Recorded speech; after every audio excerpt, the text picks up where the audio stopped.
Alright, YouTube, I am back. It's been a few weeks since my last upload, and this is one of the newest pistols that I have purchased. It's the Phoenix Arms HP22A. Now, I already have a 22 revolver, I have a 22 rifle, but I did not have a semi-auto in 22, and being that I like to take new shooters out, let them try different things, I wanted to have as many different things as I could have. One of the things that I did not yet have was a semi-auto 22. I wanted something fairly inexpensive because it's going to be used a lot. It's going to be handled by different people, and I don't want to be out a lot of money if it breaks. This was the $159 out the door. Price tag on this was $159, and let me see which one. Okay, there we go. Turn side up.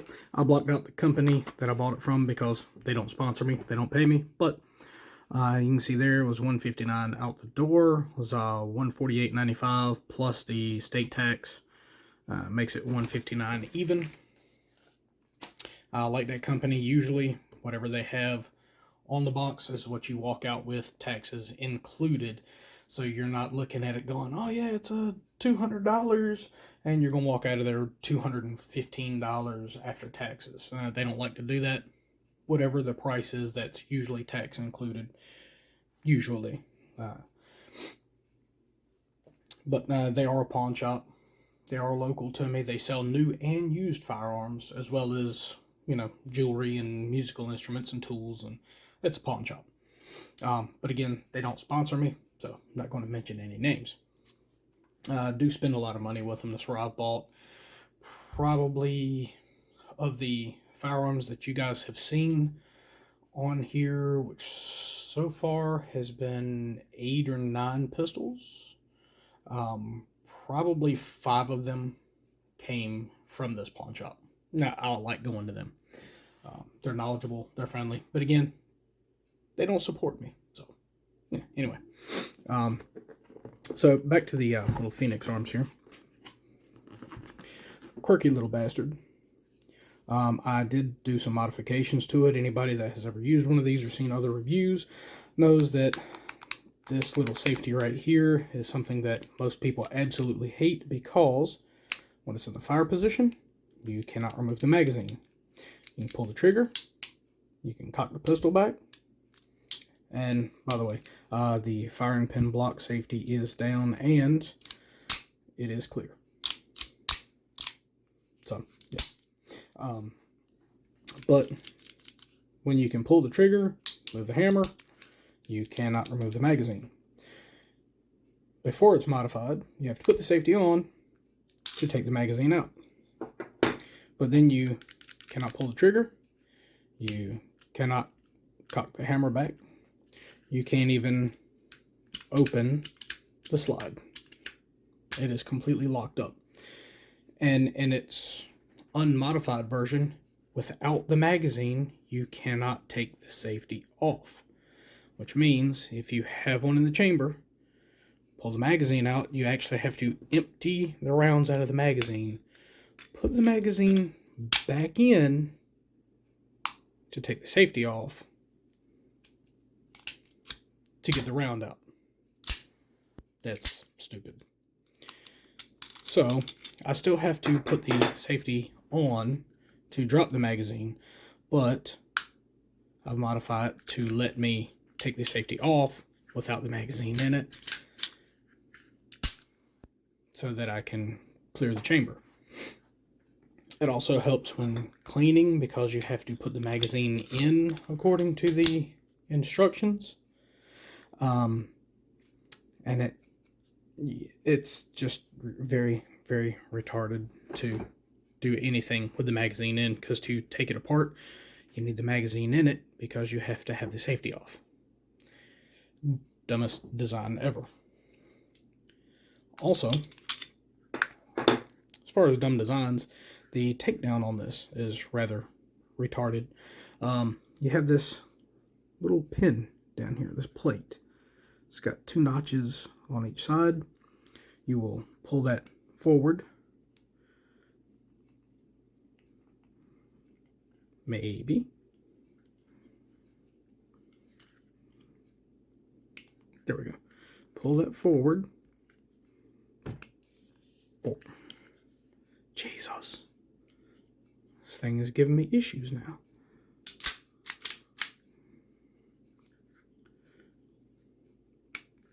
There we go. Pull it forward. There we go. Then lift the barrel out. And you'll have to keep the spring compressed there because the spring will fly out. There's your little barrel.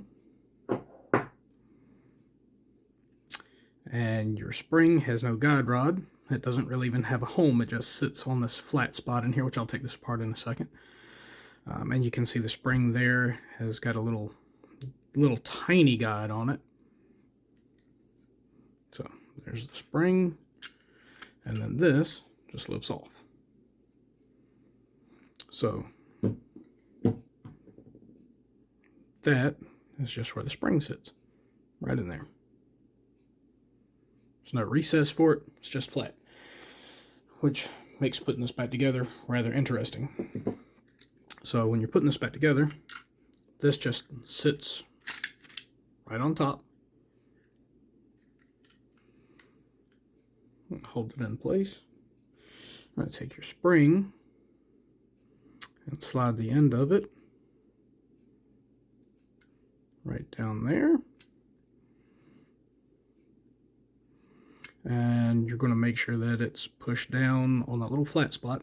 Now, what you do want to make sure of, and I'm going to take the spring back out for a second. What you do want to make sure of is that, if you can see, focus, there we go. Right here on the spring, you have the end of the spring there, a little sharp corner. You want to make sure that no matter which side you put that on, that sharp corner is facing up. If it is not facing up, it will scratch the little channel here that your slide rides in. So this little hump right here, focus, hocus focus, there we go. There's a little hump right there that rides down inside that, and if that rather sharp corner of the end of that spring is facing down, it will scratch it, and that is no bueno. So when we put that back together, we want to make sure that that is facing up. Now, with the rest of this, you want to try to pull this back and push that spring with your thumb. See if I can actually get this done on video. Ha! There we go. That way it'll compress as much as possible right there up against the little guide, or what guide there is. Keeps it from popping out. Then your barrel actually, and there went the spring. Isn't that fun? Try that again. This is why most people absolutely hate this gun. There we go. Let's try that again. Oh, come on now.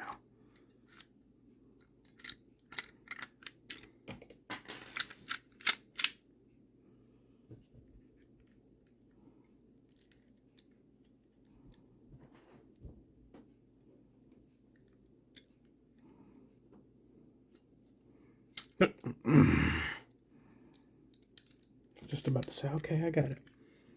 No, I didn't. Okay.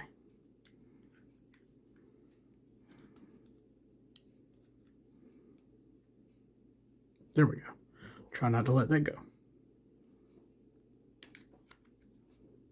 There we go. Put the barrel in. There we go.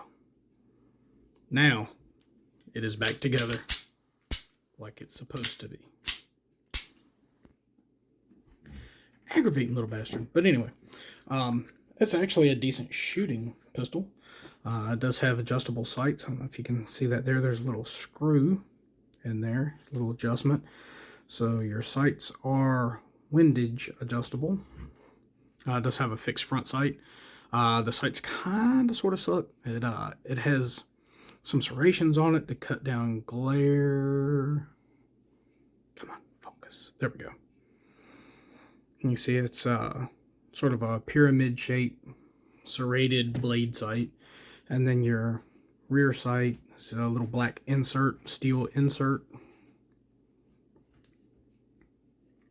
So it's not horrible for a little gun, but it's definitely not good.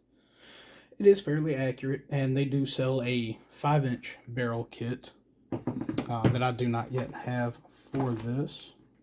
There